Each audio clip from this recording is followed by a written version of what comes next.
আজকে বিশ্ব নারী দিবস। তাই নারীদের নিয়ে আমার লেখা একটা কবিতা পাঠ করছি।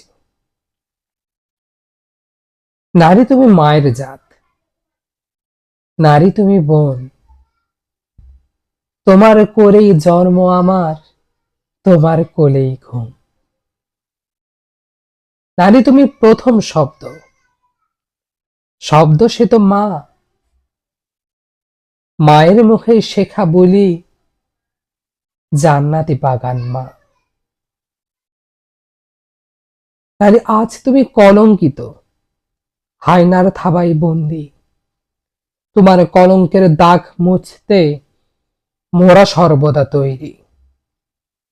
তোমার মর্যাদা সবার উপরে, তোমার পায়ে জান্নাত, তোমার দুগ্ধ পান করেই হয়েছে সবাই মান্নাত। নারী তুমি এগিয়ে চলো, আসো আলোর পথে, সাম্যের গান গাও তবু হাঁটো ধর্ম পথে। ধন্যবাদ।